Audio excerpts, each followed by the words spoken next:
नमस्कार दोस्तों, मैं पंडित सुशील कुमार शर्मा अथर्व ज्योतिष केंद्र एवं आचार्य पूजा भंडार में एक बार आप सभी का पुनः स्वागत करता हूं। आज का जो हमारा विषय है वह है मकर लग्न के जातक को कौन से रत्न धारण करने चाहिए जिससे उनको सुख और समृद्धि की प्राप्ति हो। मैं मकर लग्न की स्वामी की बात करता हूं तो मकर लग्न के स्वामी न्याय के देवता भगवान शनि है। वह जो जातक को उसके द्वारा किए गए सत्य और असत्य कर्मों का फल उनको नियमित अवसर पर प्रदान करवाते हैं, इसीलिए उनको न्याय का देवता कहा जाता है। यदि कोई जातक सत्य की राह पे चल रहा है तो उसको कदाचित भी शनि परेशान नहीं करता, लेकिन यदि उनसे कोई गलती हुई है या वह कोई भी गलती करता है तो शनि उनको दंड अवश्य देता है। शनि तकनीकी क्षेत्र में कार्य करने वाले जातकों के लिए बहुत ही शुभ कारक होता है, क्योंकि शनि अन्वेषण और खोज प्रदाता के रूप में है। लोगों के मन में अनेक भ्रांतियां हैं। शनि की चाहे साढ़े साती का काल हो या शनि जब हमारे महादशा दशा के रूप में हमारे घर में प्रवेश करे, तब भी जातकों को बहुत असंतोष रहता है। लेकिन मैं आपको ये बताना चाहता हूं कि शनि शुभ फलों की प्राप्ति भी बहुत करवाता है और आपको मोक्ष की प्राप्ति के लिए शनि बहुत कारक ग्रह के रूप में कार्य करता है। मैं इन सब की चर्चा एक अन्य विषय में करूंगा। आज रत्न की चर्चा करते हैं। सर्वप्रथम मैं रत्नों में माणिक्य की चर्चा करूंगा। माणिक्य का अधिष्ठाता सूर्य है। सूर्य अष्टम का स्वामी है।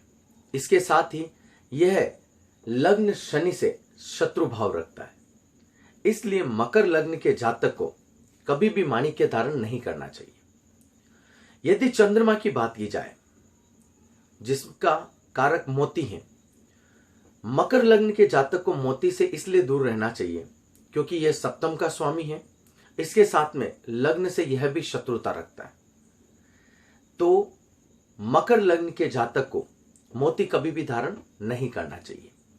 इसके बाद में यदि चर्चा की जाए मूंगा की, मूंगा चतुर्थ और एकादश भाव का स्वामी है। इसलिए यदि मंगल की महादशा जातक की कुंडली में चल रही है तो मंगल की महादशा में जातक मातृसुख, संपन्नता, धन की प्राप्ति, भूमि, ग्रह, वाहन की प्राप्ति के लिए महादशा में मूंगे को धारण कर उचित फलों की प्राप्ति कर सकता है। इसके साथ में ही मैं पन्ने की चर्चा करूंगा। पन्ना सप्तम और नवम भाव का स्वामी है। नवम मूल त्रिकोण राशि भी आती है। बुध शनि के साथ में मित्र भाव रखता है। इसको धारण करने से जातक को बहुत ही शुभ फलों की प्राप्ति होती है, और यदि यह नीलम के साथ में धारण किया जाए तो जातक के लिए और भी शुभ फल लेकर आता है। जातक के रुके हुए कार्य पूर्ण होते हैं, और इसके साथ में यदि व्यापार पक्ष में जातक को रुकावट महसूस हो रही है तो वह भी दूर होती है। पुखराज की बात की जाए, गुरु तृतीय और द्वादश भाव का स्वामी होने के कारण मकर लग्न के जातक को पुखराज कभी भी धारण नहीं करना चाहिए। इसके साथ में हीरे की चर्चा की जाए तो हीरा पंचम, दशम, चतुर्थ और नवम भाव का स्वामी होने के कारण बहुत ही शुभ योग कारक ग्रह के रूप में है। यह लग्न शनि से मित्र भाव भी रखता है।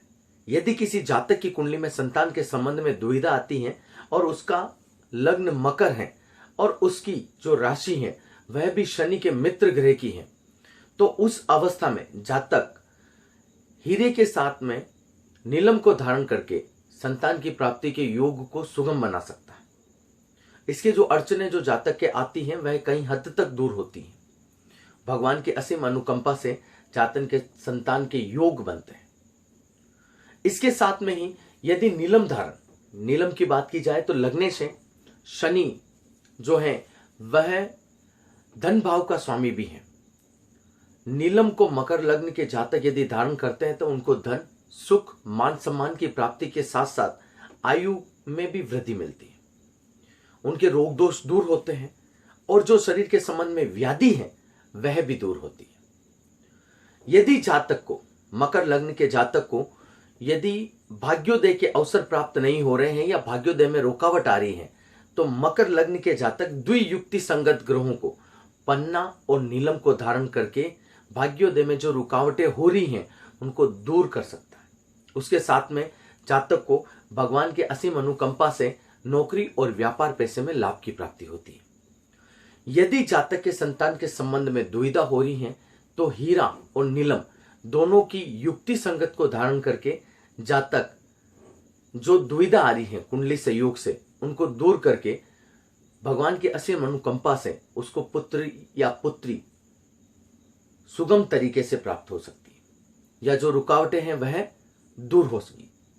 इसके साथ में ही जातक के यदि धन की परेशानी हो रही है, धन संबंधी रुकावटें आ रही हैं, तो भी जातक यदि नीलम और पन्ने को धारण करें तो बहुत ही हद तक ये रुकावटें दूर होगी। मैं आपसे पुनः अपने रत्न शास्त्र वाले प्रोग्राम में यही कहना चाहता हूं कि यदि आप रत्नों को धारण करते हैं तो आप अपने राशि और लग्न की मैत्री स्वभाव को देखने के बाद में ही धारण करें, अन्यथा आप दूर रहें।